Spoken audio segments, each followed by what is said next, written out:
Welcome to Talking Brains. I'm your host, Dr. Stephanie Sarkis at stephaniesarkis.com. On this episode, I'll be talking with Dr. Jeremy Gase about parallel co-parenting, which is helpful for co-parents who have difficulties getting along. We'll also be talking about the different levels of conflict in co-parenting relationships and how to determine which co-parenting approach is best for you. Dr. Gase is featured on a previous Talking Brains episode on collaborative divorce and co-parenting. He's a licensed psychologist and certified family mediator based in Tampa, Florida. He's a member of the International Academy of Collaborative Professionals, the Florida Academy of Collaborative Professionals, the Tampa Bay Academy of Collaborative Professionals, and Next Generation Divorce. Dr. Gase is the author of A Clear and Easy Guide to Collaborative Divorce and the co-author of Mindful Co-Parenting, A Child-Friendly Path Through Divorce. In addition to his work with Tampa Bay Collaborative Trainers, Dr. Gase is a national speaker on divorce-related parenting matters. Please click that subscribe button and give Talking Brains a rating. It's appreciated. Enjoy the podcast. So I'm talking to Dr. Jeremy Gase, and you may remember Jeremy from a previous podcast where he talked about collaborative divorce and co-parenting. And today we're going to talk about parallel parenting. I've noticed more parents talking to me about parallel parenting, and it seems like it's been around, but probably more talked about lately. So thank you for joining, Jeremy. I appreciate it. My pleasure.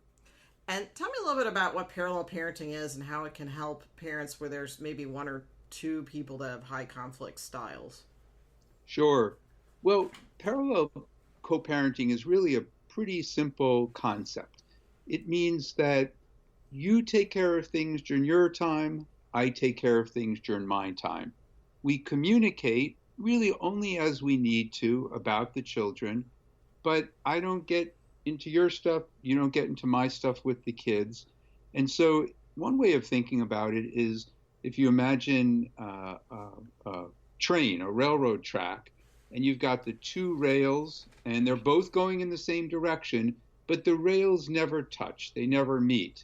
So that's what parallel co-parenting is like. One parent will parent in their way during their time, and the other parent parents in their way. But the idea is you're both moving in the same direction. You both value many of the same things. You want the kids to be healthy. You want the kids to be happy. You want them to get a good education. You want them to have good food and good sleep and good friends. But you make the decisions during your time, and I make the decisions during my time. And we only have to discuss decisions when they're really major decisions that have an impact on the children, regardless of which home they're in. And in a parenting plan, when you do parallel parenting, would it say, for instance, for medical decisions that whichever parent the child's with makes the final decision? Is that what does it look like? Oh, go ahead. Yeah, in most parenting plans, all of the decisions that we call day-to-day or routine decisions are made by whichever parent has the children at that time. And that's true regardless of whether you're going to use cooperative co-parenting or parallel co-parenting. The major decisions, for example, does a child need to have braces from an orthodontist? Do they need to have a particular surgery? Decisions about education, should they be held back a grade or should they be promoted, skip over a grade? Those are major decisions, and really regardless of what type of parenting approach you're using, those decisions are to be made jointly. There are some circumstances when a parenting plan is written that will give decision-making authority, maybe for everything or maybe for particular aspects of a child's life, to one parent or to the other. We call that either divided decision-making or sometimes it's sole decision-making. But those are far less common forms of decision-making in parenting plans. The vast majority of parenting plans have the parents sharing the decision-making for all major decisions. And how does the parent plan look when you have parents that maybe whenever they're on the phone, they get into a conflict? What could the parenting plan say to avoid those situations as far as communication? The parenting plan can certainly outline any kind of structure or rules for communication. So you can be as explicit and detailed as you'd like as to the limitations of how the parents will communicate or when the parents will communicate. But generally, that's not all that detailed in a parenting plan. The real issue is when will the parents communicate and about what issues? And that's where your co-parenting approach comes into play. In cooperative co-parenting, we expect there to be a fair amount of communication between the parents. It's more than just an communication as needed approach. Oftentimes there's communication just to check in with each other, to fill each other in, to ask to trade certain days in the schedule, to ask favors of each other, to offer assistance to each other. All those kinds of things we can do in a cooperative co-parenting approach because there's a very low level of conflict between the parents. So communications don't tend to go awry. When there's a higher level of conflict, we need to use a parallel co-parenting approach, which really limits the communication to those things that are essential. So if I'm the parent, I'm only going to communicate with my co-parent when there are things that I have to convey or where there's something really essential that has to be addressed. I'm not going to call the other parent and say, hey, can we switch this weekend because I really want to do this? Or, hey, do you mind if I pick the kids up early so I can take them here? In parallel co-parenting, we have lines. And you do your parenting during your time, I do my parenting during my time, and we really communicate only on a very as-needed basis. Like, for instance, like an exchange point, well, I'm going to be an hour late. So that would be something that would be appropriate to communicate with. But day to day, a kid's grade in a class maybe wouldn't be something that you would communicate about. So it just depends, I guess, on the parents and the priority of... Right. Well, that is part of it. But I would say that even I'm going to be an hour late, that's not a problem when you have a cooperative co-parenting approach. When the conflict is low, you're pretty flexible, you work with each other. In a parallel co-parenting approach, when we really have to have clearer lines, we work really hard to make sure that you're not going to be late an hour.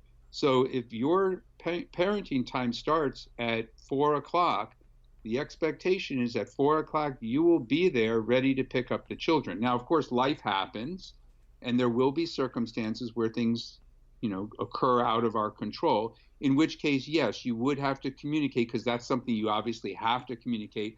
I'm going to be an hour late, and then you carry on from there. But the whole point is that in a parallel co-parenting approach, where we have moderate to high conflict, we're trying very hard to keep parents from becoming reliant upon each other's actions in order to function on a daily basis. So we try to make sure everyone's punctual. Our communication is limited to that which is needed. We don't ask to trade dates or switch times or have late pickups or early drop-offs. You have a plan, you stick to the plan, and you both do your best parenting within those hours. And when you have a couple that are co-parents that have had a history of high conflict, when you meet with them, how does that go? Because I know some people haven't done parent coordination before, and I strongly recommend it in many cases. So what does that look like when someone meets with you? And I know you also have a book, too, on parent coordinating and collaborative parenting as well. Sure. So what would they expect? Let me tell you about what to expect, because I think that's a great question to be raising for your listeners, because it can seem at best mysterious and at worst intimidating and scary to think about what's going to happen if we were to hire a parenting coordinator. A parenting coordinator is really just a co-parenting consultant who has been appointed by the court to serve in this capacity. So I can meet with people without having a court order, in which case I wouldn't technically be called a parenting coordinator. I might be called something like a co-parenting consultant. And many folks come to me and work with me on a very voluntary basis, and the court's not involved at all. If the court is involved, if there is a formal court order appointing me as a parenting coordinator, it will spell out all the different aspects of my role. But in either case, whether I'm serving as a parenting coordinator or as a co-parenting consultant, the process really looks very similar. The parents contact me, and I set up an initial individual meeting with each parent. That meeting usually lasts about an hour. We typically meet at my office, and they have that hour to share with me their perceptions of what's happening in the children's lives. Where are their problems? What are the things they're hoping to make better for the children? It gives me an opportunity to explain how the process works, what the rules are, and how I generally approach these types of things. And we can actually start to even do a little bit of problem solving, thinking ahead as to what kinds of things might we approach in the first joint meeting. After I've met with each parent individually, separately, we do then schedule a joint meeting in most cases. Occasionally, parents have such high levels of conflict that they can't really be in the same room at the same time, but that's pretty rare. Most of the time, we can meet together. And so the three of us sit, and I pull out a big whiteboard, and we jointly create an agenda. So I ask each parent, what are the issues that they're wanting to resolve? We create that agenda, and then in that meeting and in subsequent meetings, we are working the agenda. We are talking about what concerns there are, what issues, what problems, and I ask to hear from each of the parents with their views. We do a certain amount of back and forth in which I'm very much helping to structure the conversation, and then we try to determine what actions can be taken to make the children's lives better. So if there's an issue about communication between the parents, we talk about some rules for communicating or some methodologies for communicating that might make it go better.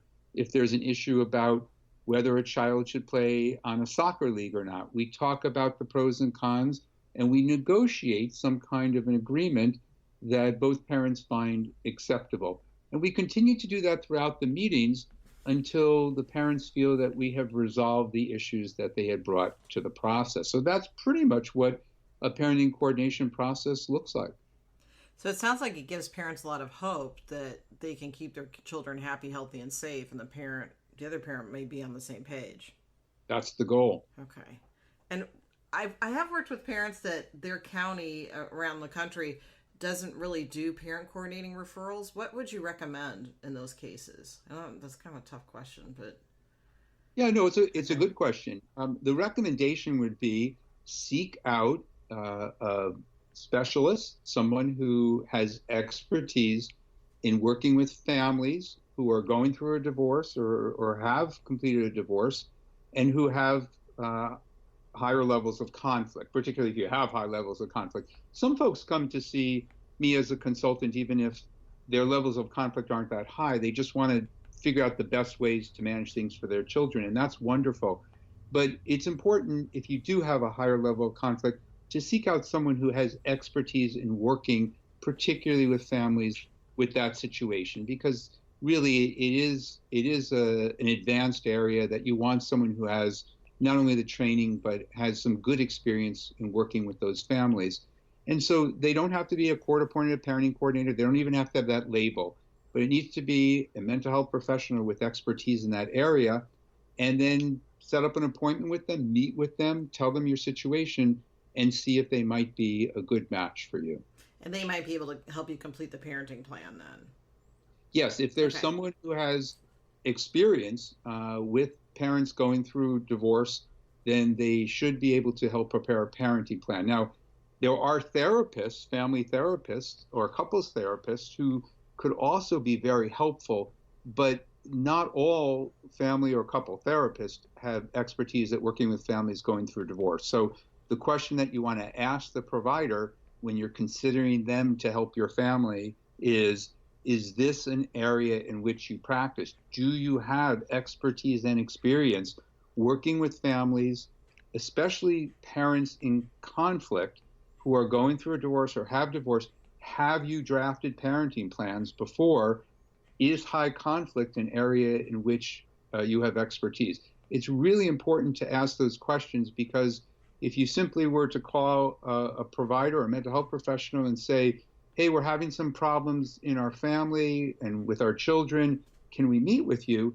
They may be very happy to meet with you, but once they find out what they're dealing with, they may then tell you that that's outside of their area. So you don't really want to get started with someone unless you know that they have the skills to help you out. That's great, the questions you can ask. So just to make sure I've got this right. So is this an area in which you practice working with high conflict parents, and have you drafted parenting plans before? So those are the questions that you want Absolutely. to ask. Great, Yeah. thank you. Do you work on co-parenting matters? Are you experienced at dealing with high conflict? Have you drafted parenting? Have you helped develop parenting plans before? If the person is a parenting coordinator, which means they would have taken certain training and they may even be considered qualified within certain circuit courts, then you're probably on pretty solid ground. If the person does not work as a parenting coordinator, but they say, I do work on all of these issues, they may also be a good option for you. But if you do speak to someone and they don't have familiarity in those areas, and they say, well, I think I might be able to help you, but they don't have that expertise, I would be very cautious because Okay. very well-meaning therapists can get very tied up in the challenges that come with high conflict. They won't know how the court system works. They may not know what needs to be in a parenting plan. And you really want more than someone who can help walk you through a checklist. You want someone who can help you see beyond that and really figure out how to customize a plan for your family. And it sounds like if that person doesn't specialize in it, they may be able to refer you to someone that Hopefully, does. hopefully so. And it's Okay. certainly appropriate to ask the question, do you know of professionals who specialize in this area? And I think as much as possible, you want to go to someone who specializes in this area because it's not easy work. It does take a certain personality type to be successful in it. And there definitely is a wealth of information out there. And so you want someone who really knows a lot about how to get the job done and get it done efficiently. Now that's a good question. So what kind of personality type makes a good parent coordinator? That's a great question, Stephanie. There are some of my colleagues who would say there must really be something wrong with you that you enjoy doing this work so much.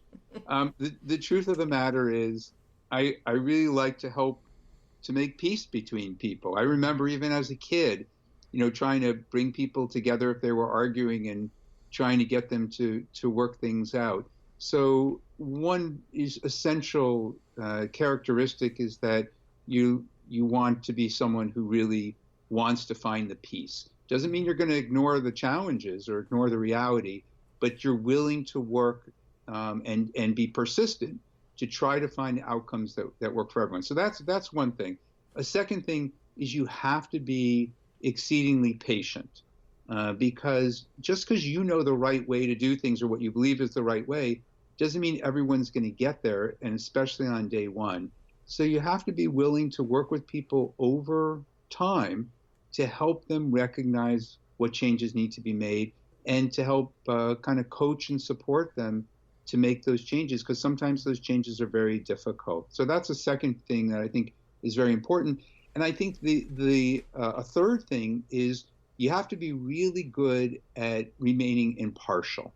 You cannot be judgmental. You cannot take sides. You have to really be good at this. You have to either have it in you or you have to develop the skills to be able to hear two perspectives that often clash, and hear people for where they're at and then help them move to a better place without judging or belittling anybody's perspective or ignoring somebody's concerns. Just because someone believes something that may not fit with reality doesn't mean it's not the reality as they perceive it. So you really have to be able to be patient with that, non-judgmental, and just focused on trying to find the peace.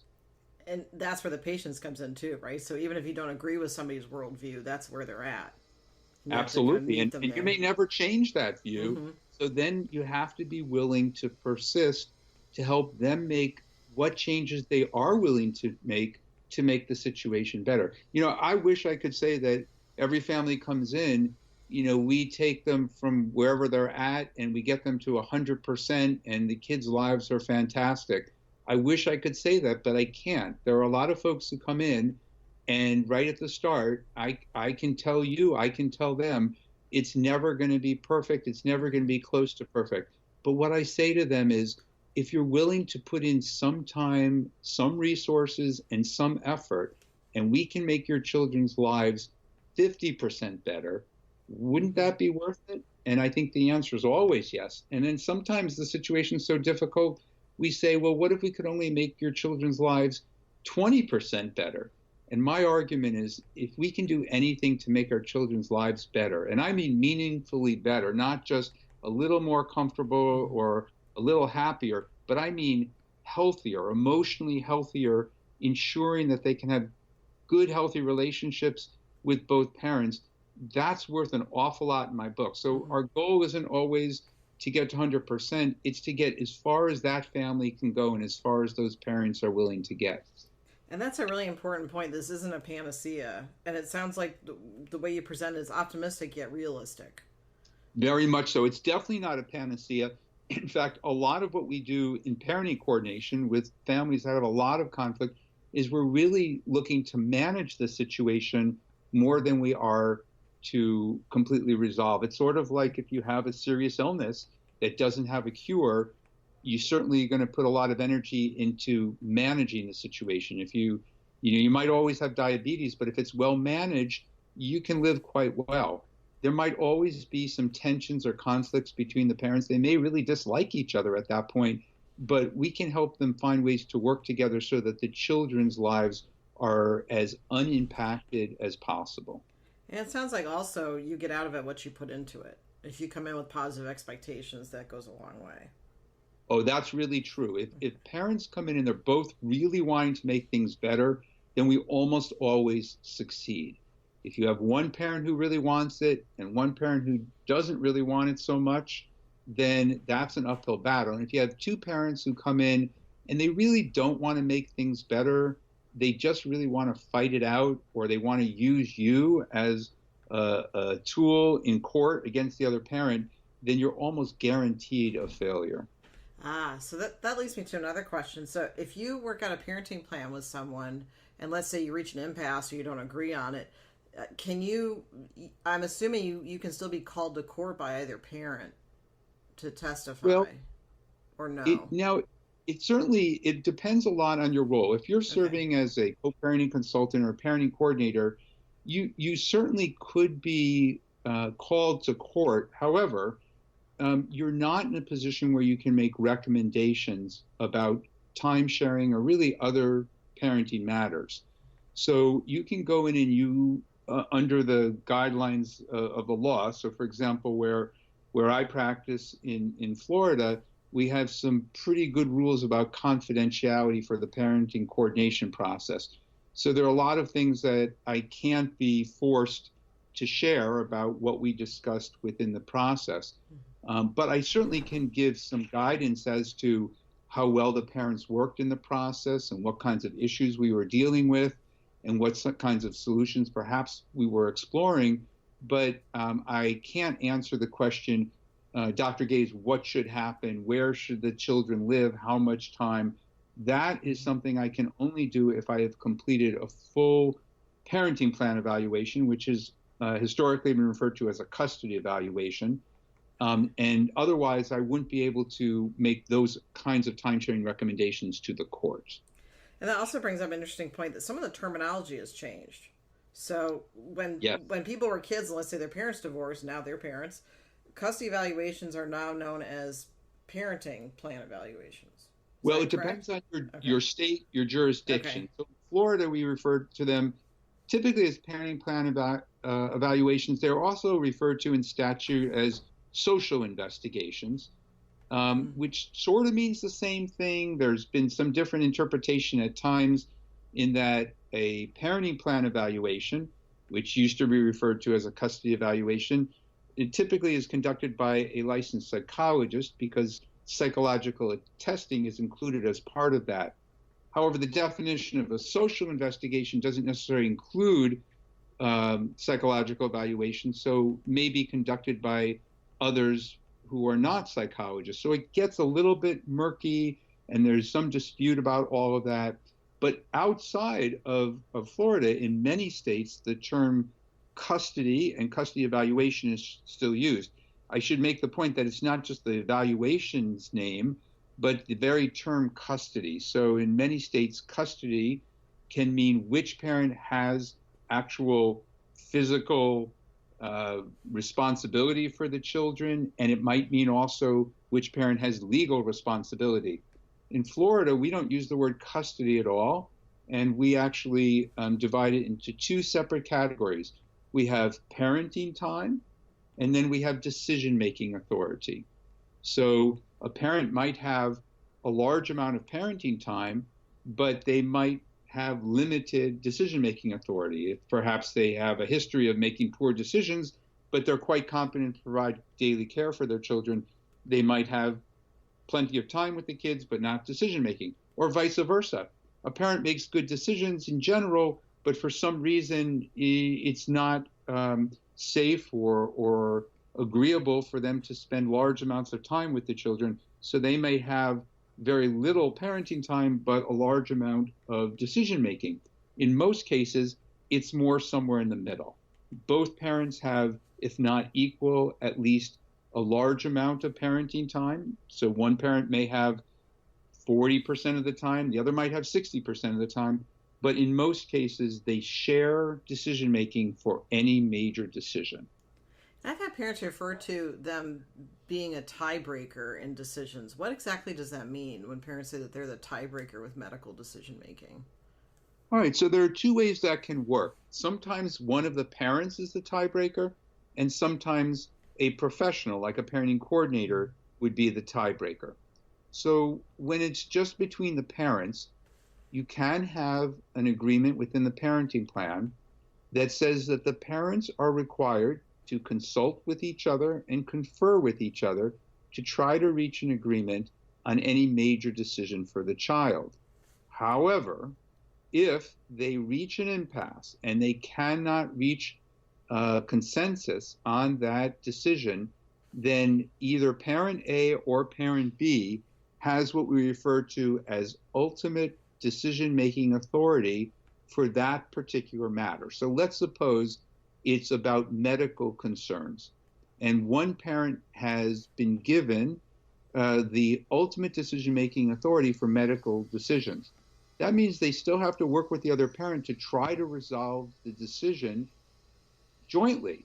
But if they reach an impasse, then that parent who has the ultimate decision-making authority does indeed have the authority to move forward and make the decision for the child. So if, let's say it's about getting braces, they have to consult and confer. But if parent B says, I don't think the child should get braces, and parent A says, I think they should, and we've reached an impasse, parent A may go forward and hire the orthodontist, and the child will get braces. So that's what ultimate decision-making authority is.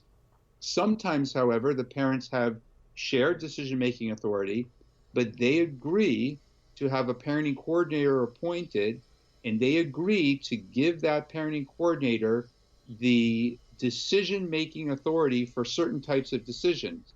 So they might give the parenting coordinator the authority to make the final decision after listening to each parent's perspectives, maybe even after gathering information from the orthodontist.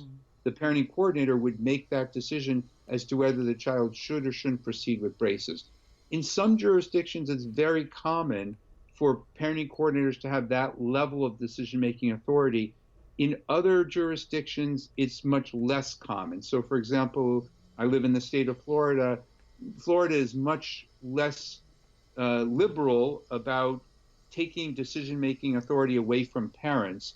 So it's much less common for me to make any major decisions of that type, whereas in some states, the parenting coordinators are the arbitrators, and they can actually make many of those decisions. And in case listeners aren't familiar, arbitrator is someone that just makes the final decision. So if, instead of a mediator that helps everybody come to an agreement, arbitrator, their decision is final, right? That's exactly right. Okay. That's exactly right.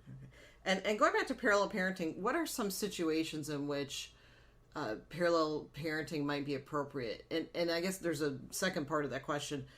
How does a parent know if they're in high conflict? Because I would understand that some listeners are probably going to listen to this and go, oh, yeah, my situation is definitely high conflict. What would you say if someone's not sure if they're fall into that high conflict category? What does that look like? And in what situations would parallel parenting be appropriate? So I guess it's a two-part question. Yeah, I mean, these are great questions. You're a great interviewer because you're asking the kinds of questions that I know people ask because they ask me the same kinds of things. Mm. In terms of high conflict, it really is. It's a very broad term. Some people who I would describe myself as having relatively low conflict, they have come to me and described themselves as being high conflict. And some people I've met with who I would say have severe conflict, they describe themselves as having moderate to low conflict. So a little bit of it's in the eye of the beholder, but basically I like to think of three categories. Low conflict means that, look, you may not see eye to eye in everything, but you're able to talk to each other without getting into arguments. You agree on many things, and you're willing to talk with each other and be flexible and help each other out and so on. That's folks who have low conflict, and many families have low levels of conflict.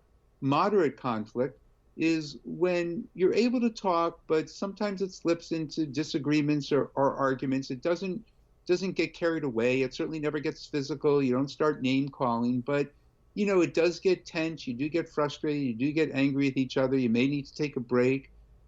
You don't agree on several different things, and doesn't mean it's always a big blow up, but you don't see eye to eye on certain things, and you kind of rub each other the wrong way, and you don't really enjoy spending time with each other because it does tend to cause some tension. So that's probably more moderate conflict.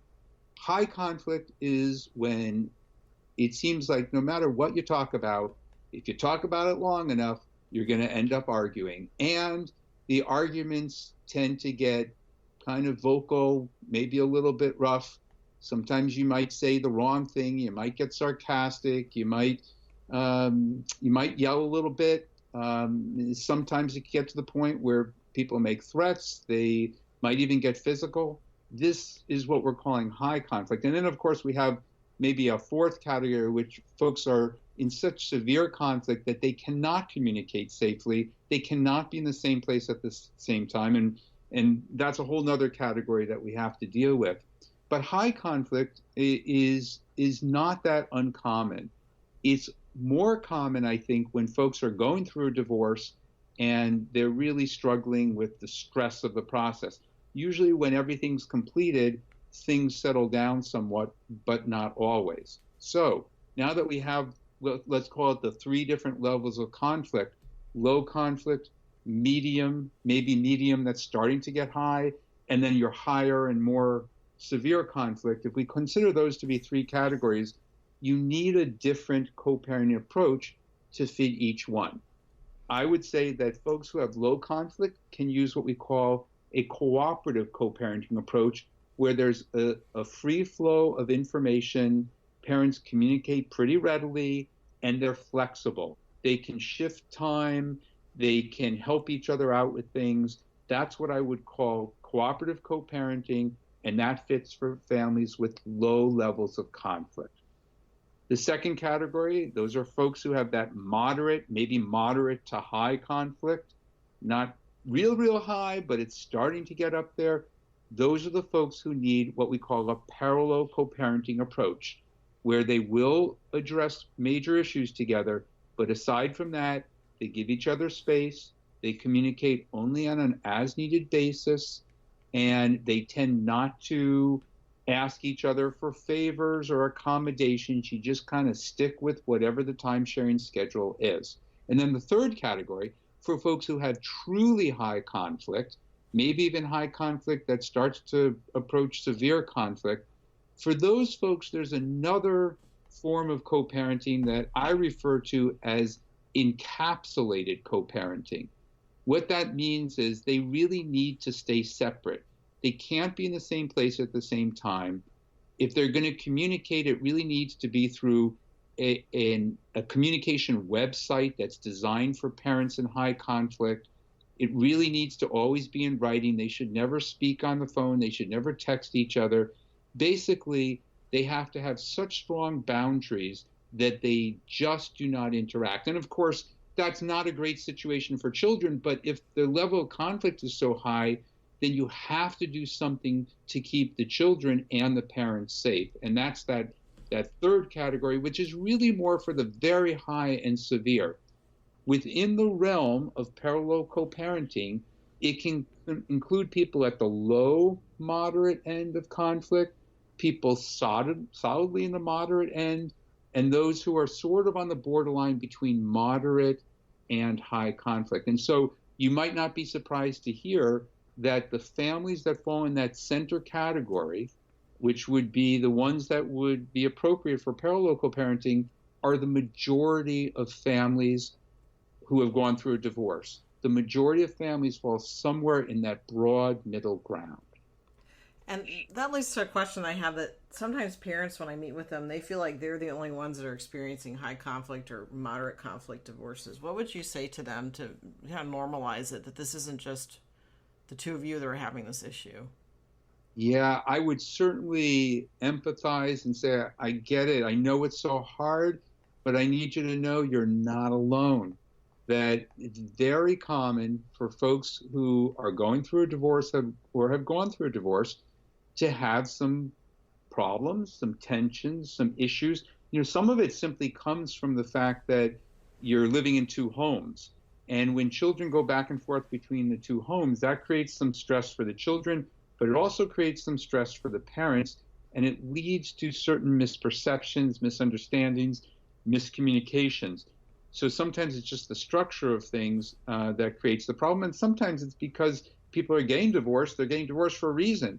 And it's because of a betrayal or a loss or a disappointment, or realizing that the parent that the spouse that you thought was such a wonderful person turns out maybe not to be the wonderful person you thought they were. And sometimes it takes many years to find that out.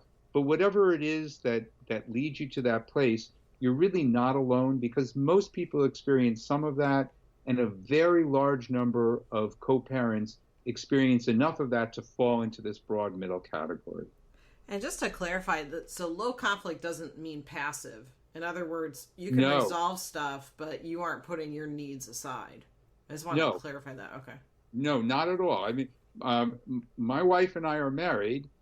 It doesn't mean we don't disagree about things, and it doesn't mean we don't argue about things. We do. However, when we have a disagreement or when we have an argument, we talk it out, we work it out to the point of resolution, to the point that we say, okay, we're good again now. Mm-hmm. And that's the key to cooperative co-parenting. It doesn't mean everything is easy and smooth. It means you're in a partnership with your co-parent, and you're going to work things out the best you can together. And some things you're just going to learn to accept, but that's true even in the happiest relationships, that sometimes, we just have to accept some things about our partner because that's life. That's really what cooperative co-parenting in low conflict looks like. It's not like everything is all, beautiful and a bed of roses, but it means that when problems come up, we'll talk about them, work them out. We have the ability to do that. If you don't have the ability to do that, then you're not going to be low conflict, and you can't use a cooperative co-parenting approach. Now you have to step it up and use a parallel co-parenting approach. And no one should be ashamed about using a parallel co-parenting approach. Some people feel like they're failing because they're not using a cooperative co-parenting approach.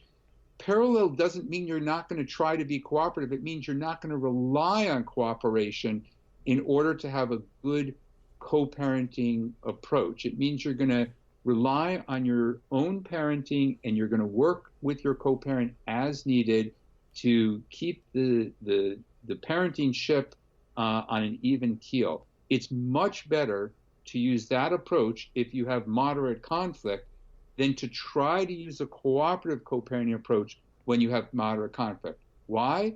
Because if you try to use a cooperative co-parenting approach that requires a lot of communication and a lot of flexibility, when you have a moderate level of conflict, you will invariably have those communications go south. They'll end up in conflicts and arguments, and your attempts to be flexible will be met with resentment and frustration when you feel you're being flexible and your co-parent is not. So if you have moderate to high conflict, please don't try to use a cooperative approach with a lot of communication and a lot of flexibility, except that for now, it may change down the line, but for now, you really need to stick with a parallel co-parenting structure. I think that's going to help a lot of people that you just said that it's okay to do parallel parenting. It does not mean that either one of you has failed. It just means that this is the best option at this point. Absolutely. Let me give you a great analogy. I actually just used this analogy with a family I met with earlier today. It's like, let's suppose you live in a house and you have a neighbor on one side and a neighbor on the other side. And the neighbor on the north side of your house is just, they're really nice folks, and you have a good rapport, and you can chat with each other, and you can ask each other favors. Hey, do you mind trimming a limb on your tree that's hanging over there? It would really help. Oh, sure. Would you mind if I park my car in your driveway because they're repaving mine? Yeah, sure, no problem. And you kind of work together and you help each other out and you can chat about things. That's just wonderful. Now, the neighbor on the south side of your property, it's different. They're a little more difficult. They're a little more particular. You don't really have a rapport with them. They're not super friendly. You're really hesitant to ask them for a favor because you've asked them before and they've been really difficult about it. So you've got two sets of neighbors, but you're going to approach them differently. The neighbors on your north side, you're going to have this very friendly, cooperative kind of approach. The neighbor on the other side, you want to maintain peace, but peace comes with boundaries. So you might have a fence between your properties. You might have a hedge that you let grow up 6 feet tall, because it's better when you're not interacting as much. You're not going to go over to that house and ask to borrow a cup of sugar. You go over to the house on the other side where you have a little better rapport. So you can get along with the neighbor on the south side, but you're getting along because you're not going to communicate that much, and you're not going to be asking each other, for favors back and forth. And that kind of détente that you can maintain means you can have a very good working situation, but it's not going to be the same as you will with the neighbor on the other side. That's the difference between parallel co-parenting and cooperative co-parenting. What a great analogy. And then what would be the neighbor with encapsulated co-parenting? Would that be the neighbor that you just try not to bother at all? And well, with the neighbor encapsulated, if you don't decide you're going to move away, you absolutely put up a fence. You absolutely, have some trees growing on that side, or plant a big row of bamboo. You stay out of their business. They stay out of yours. You really give them space. That's what you need to do in an encapsulated space. It's much more difficult, obviously, if neighbors are living side by side. If folks have such a severe level of conflict, I would not want them to live in close proximity to each other. Whereas when folks have a parallel co-parent approach or cooperative approach, I want them to be in close proximity because that's a lot easier for kids. But if folks have such a severe level of conflict and need to use an encapsulated approach, I would much prefer that they live, a good 20 minutes apart from each other, so that when the kids are with one parent, they're not going to feel the tension of the other parent just down the road. So you really do need to create the strongest boundaries possible when the level of conflict is that severe. But that's pretty rare. It's a pretty small subsection of the population that has such a high level of conflict that they have to be separated. But that's a great point, though. When it reaches that level, the proximity, the kids can feel the tension. That's an excellent point. Yeah, just think about it. Even if you're driving with one parent, past the street that the other parent lives on, even if no one says everything, everyone's thinking it. Oh yeah, dad lives down there, and mom hates dad, and dad hates mom, and let's just kind of hold our breath till we get past that street.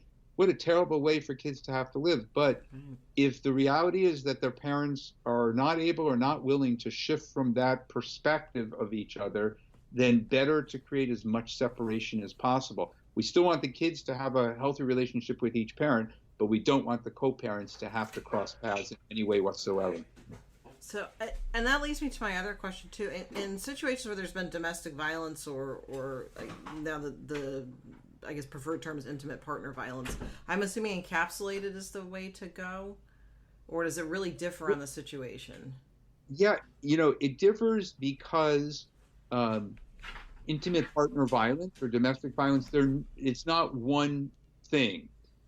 There are a lot of different types of intimate partner violence, and some types of intimate partner violence require very strict boundaries and separation between the co-parents, and some do not so much. So, for example, during periods at an end of a marriage or during separation, sometimes there's some physical confrontation between parents, but it's often mutual. It can be situationally induced and so on. It's not a chronic pattern. There's not a pattern of bullying. There's not a pattern of control. Those situations tend to resolve pretty much. So even though there's a history, those parents can very easily use a parallel co-parenting approach. When any of those other problematic elements are in place, though, then yes, we would be leaning toward a more encapsulated approach, in part because we need to ensure the safety of whichever parent might be at risk. And sometimes it's the safety of both parents, because it's not only perhaps the physical or emotional safety of one parent, but there can also be false or exaggerated allegations of one parent against another. So the parent who might be accused of being certain things sometimes needs to have that boundary with the other parent, just so no one can make an allegation against them. So in any of those situations, using the high boundaries of an encapsulated approach would be really essential. And how about with conflict style? Is that something that you're born with in your personality, or is it a thing that you learn? And can you unlearn it too if you have a high conflict personality? Okay, excellent question. I would say that it's, as in so many things, it's probably a combination between nature and nurture, which means a combination between what you were actually born with and what you learned along the way. Now, a lot of that learning takes place pretty early on. So however we might enter the world as babies, by the time we get through our childhood, we've learned a lot about how to think, how to deal with other people, how to experience the world, how to deal with fear and hope and joy and sadness and anger and so on. So whether we're born with it or whether it comes early in our life, we are wired a certain way as we get into adulthood, and we can change some of that to some extent, but it often takes a good bit of effort.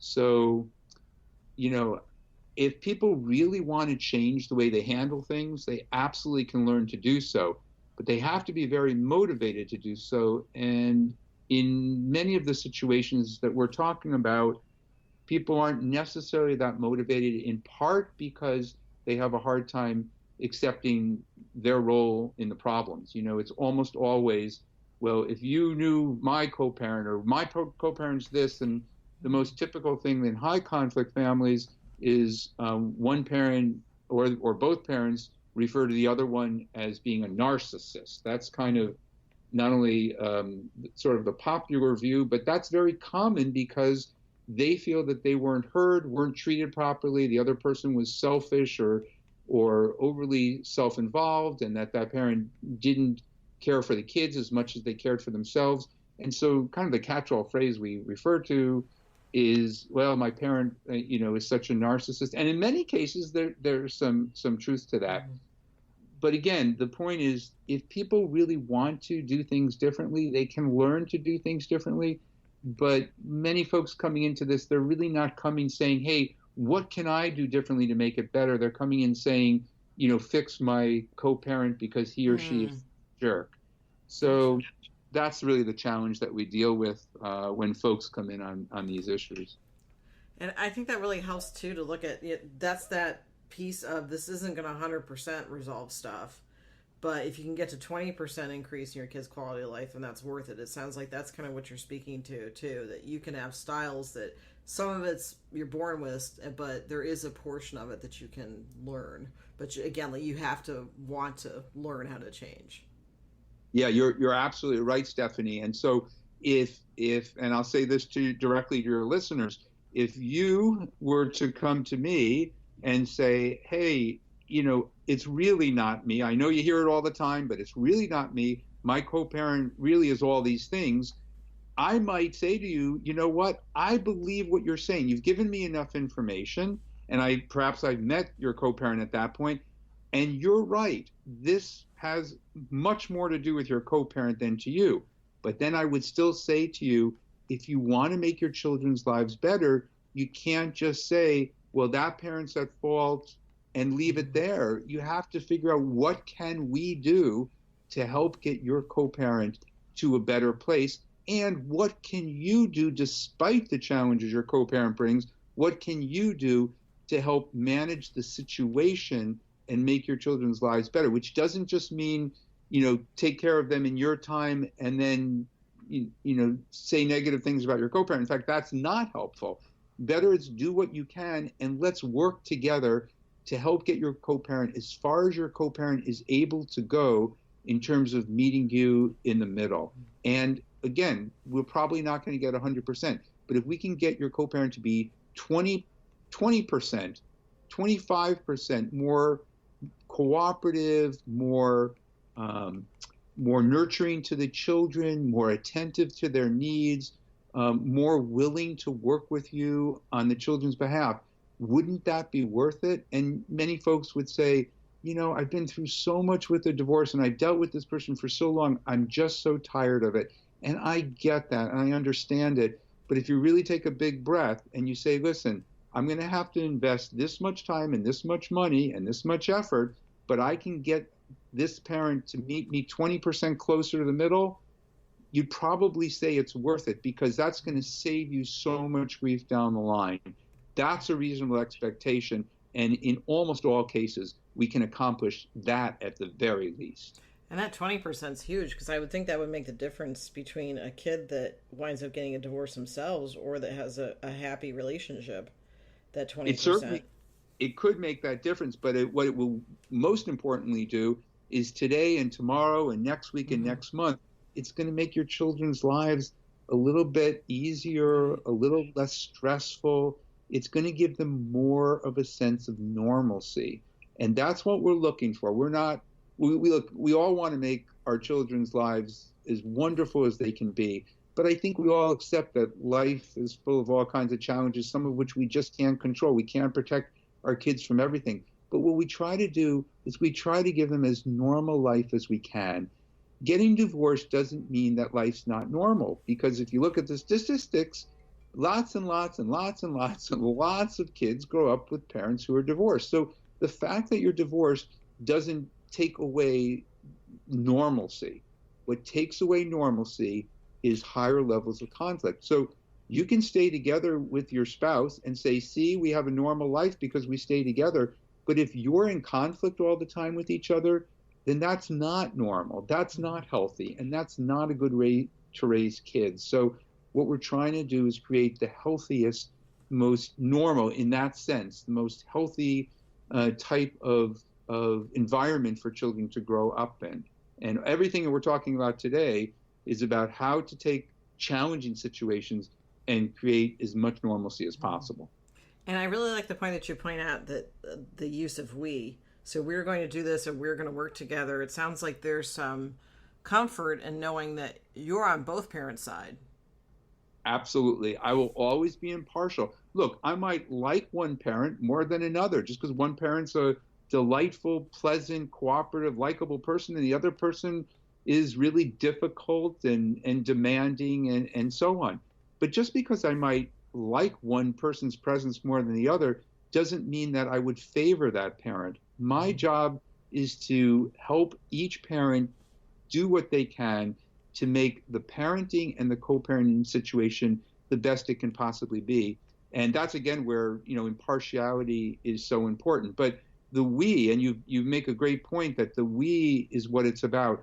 If I'm working with folks, then it's not just about what are you all going to do.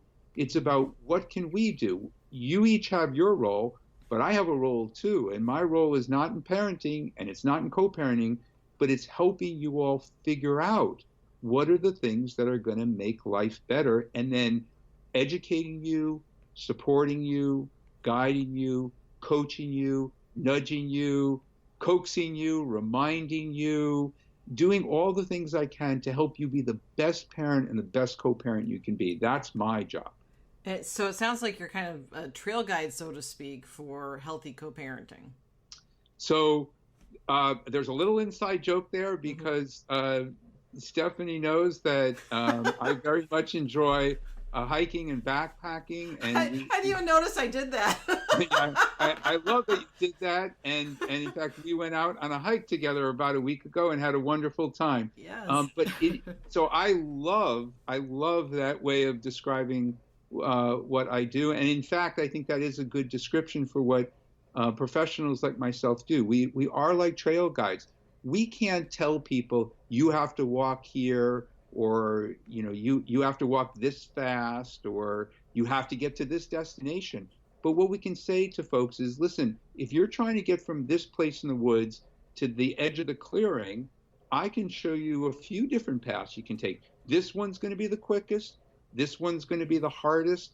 This one's going to be the most expensive. This one you're going to have to deal with mosquitoes, and you're going to walk through water, and you have to climb mountains. But if you're willing to do it, that one will get you to the edge of the clearing the fastest. My job is to show you the path, and then to walk along with you, if you're willing to walk the path, to try to get you to the best destination you can get to. And maybe even give that nudge, like you can do this. It's just a few steps Absolutely. further. Mm-hmm. Absolutely.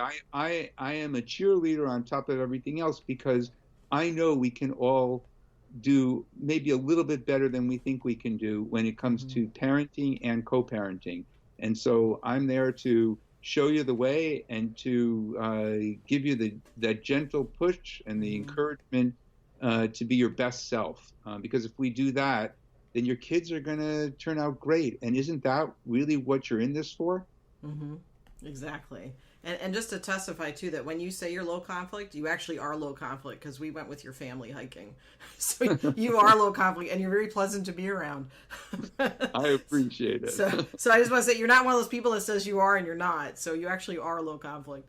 So and that also I understand how people that are high conflict may say they're low conflict, but tell me why someone that's low conflict would actually describe themselves as high conflict.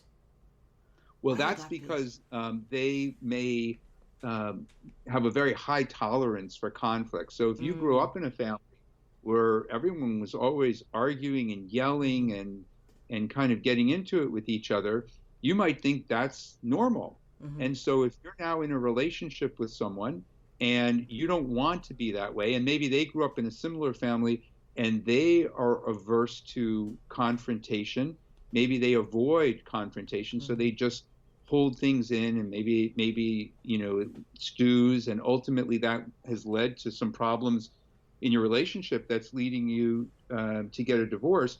You might say, well, we're really high conflict because every few weeks we kind of have a little bit of a blow up. Mm-hmm. But you have to understand that most people who are going through difficult times and have some tensions are going to occasionally have blow ups. So that's really not abnormal. So I think a lot of it is just your perspective, and also your conflict tolerance. For some people, if you simply raise your voice just a little bit, Mm-hmm. they feel like you're yelling at them, and you're belittling them, and you're demeaning them, and you're abusing them. Mm-hmm. And then there are other people who you can rant up and down, you can yell, you can threaten and all, and they're not phased at all. So a lot of it has to do with our own makeup. And if you have two people who both are not very comfortable with conflict, Mm-hmm. then even small amounts of it might seem unmanageable, and they might label themselves as having high Mm-hmm. conflict. And I think, I don't know if I mentioned this before, but I'm surrounded by attorneys in my family. And we just kind of verbally spar, not in a fighting way, but in a way to banter. And it's kind of a sport for us. So I could see someone that from a low conflict family, and we're actually kind of low conflict now I think about it, except for someone's in the Right. courtroom, that we kind of just banter ideas back and forth. So that's kind of an interesting concept, that you can have that type of interaction, but you can also be low conflict at the same time, because we work stuff out. If we have an issue, we present it and we come to a solution. But I can You also have see if you visit our family during a family gathering, we sound like we're arguing. So, Yep. I love that because Stephanie, that really hits the nail on the head. what is the measure of conflict? It's not, how dynamic or energized Mm. you are in how you engage. Some of that's cultural too. I mean, there are Mm-hmm. many cultures in which families sit down at the dinner table and invariably, people are yelling, raising their voice, arguing over politics and Mm-hmm. so on, but there's no conflict. Right. Nobody's really getting into each other. They're just kind of engaged and energized. And then there are families, sometimes it's just the family, sometimes it's the culture, where people will have dinner. No one will ever say a cross word to each Mm-hmm. other, but you can cut the tension with a knife. Yep. And I would describe that as a very high conflict family. So it's really Right. not quite how you do things. It's really what it means. Are Mm-hmm. you, are you, engaging in a way of relating with each other that works out problems and puts issues on the table and gets to a resolution where people can work together and cooperate going forward? That I would say is low conflict. If it's Mm-hmm. the other where you can't work together, you can't cooperate, you're kind of undermining each other left and right, I would refer to that as higher conflict. Well, and that's a great point. That just because you're quiet doesn't mean you're low conflict. Oh, that's right. Absolutely. In fact, some of the highest conflict folks are folks who just refuse to communicate with each The other. stonewalling. Yeah, I Right. noticed that too. Right. Yeah. Well, in wrapping up, anything that you'd like to share about parallel parenting, or again normalizing it for people that sometimes this is just the best way to go, and it doesn't have anything to do with failure or who you are as a person. It's just this is kind of what happens. If you could have some parting words for everyone, just to encourage them that this is something that can be a very normal part of the process. Absolutely. Well, I'll echo everything you said, and then I'll add to it. I'm a pragmatist, so um, I want to get the job done. I want to just make things better, and that's really the goal. I think that we all need to have as parents and co-parents. We're never going to make things perfect. Let's just take the situation as it is, and let's do our best to make it the best it can be for our children, regardless of what other circumstances, regardless of what our co-parents like, regardless of our limitations. We all have limitations as well. So, the vast majority of parents who go through a divorce or are divorced, they either are now or at some point have needed to use some type of parallel co-parenting approach where they create some boundaries, give each other some space, and kind of function independently. It's a very pragmatic approach, and it is much more effective if you have moderate to high conflict to use parallel co-parenting than to try to use a different parenting approach. Don't be confused by the fact that there's this other approach referred to as cooperative co-parenting. Just because you're working in parallel doesn't mean you can't be cooperative, but it means you have a structure in place, you have boundaries, you keep your communication limited to what's needed, and you try not to infringe upon the time or the relationship of the other parent with your children. You can make that work. And if in time that gets you to a place that you feel the level of conflict has gone down enough that you're able to communicate more fluidly and you are able to flex more, by all means, you can now shift to a cooperative approach. But don't try to do that until your level of conflict has already made a significant change. Beautifully said. So thank you Thank you. so much.